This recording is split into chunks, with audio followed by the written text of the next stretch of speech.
तो दोस्तों, कहानी शुरू होती है एक खुशहाल पल से। शादी का दिन। रेचल दुल्हन बनी खड़ी है। उसके हाथ में अंगूठी पहनाई जा रही है। सब कुछ बिल्कुल परफेक्ट लग रहा है। लेकिन तभी अचानक उसके चेहरे का एक्सप्रेशन बदल जाता है। उसकी आंखों के सामने एक भयानक दृश्य आता है।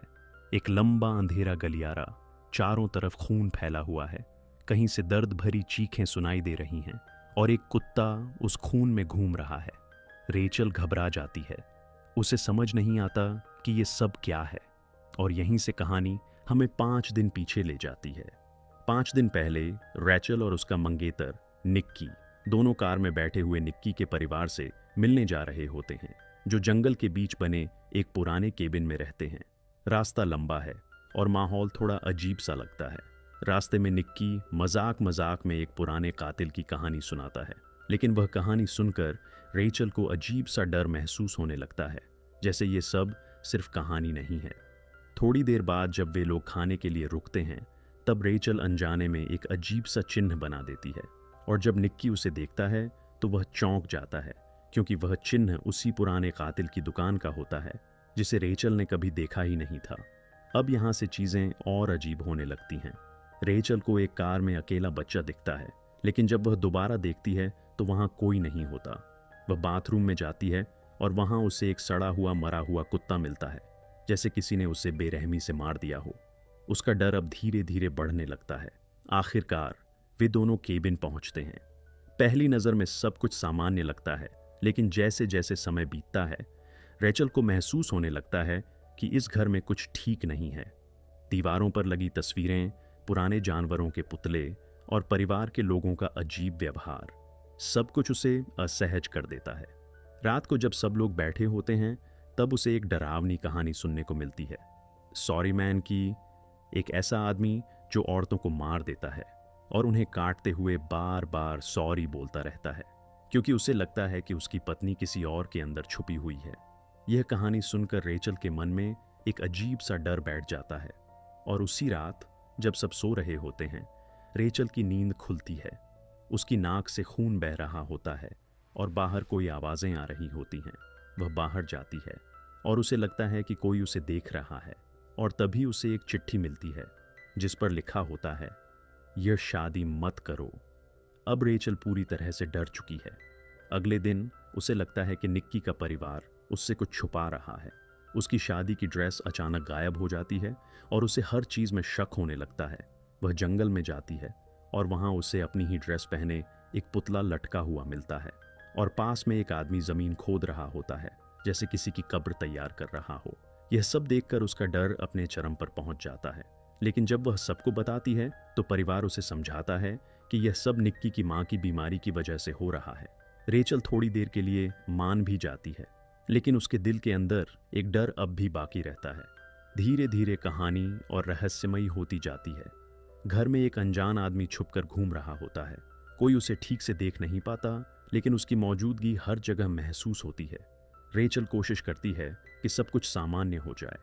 वह परिवार को एक साथ लाती है और एक तरीका अपनाती है जिससे सब अपने दुख और डर को बाहर निकाल सकें। कुछ देर के लिए सब ठीक लगने लगता है, लेकिन रात होते ही सब कुछ फिर से बदल जाता है।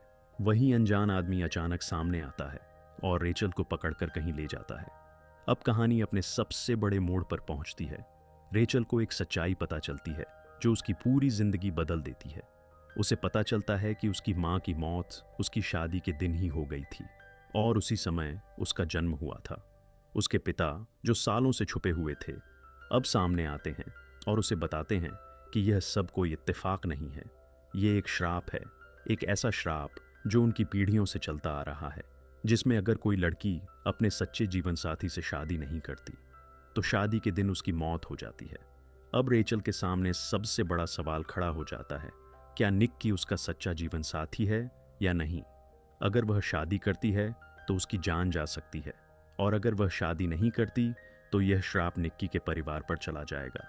अब उसके पास सिर्फ 2 दिन बचे हैं और हर पल उसके लिए डर और सच्चाई के बीच की लड़ाई बन चुका है, क्योंकि कहीं ना कहीं उसे भी महसूस होने लगा है कि कुछ बहुत बुरा होने वाला है। तो दोस्तों, जहां कहानी खत्म हुई थी, वहां रेचल के पास सिर्फ 2 दिन बचे थे।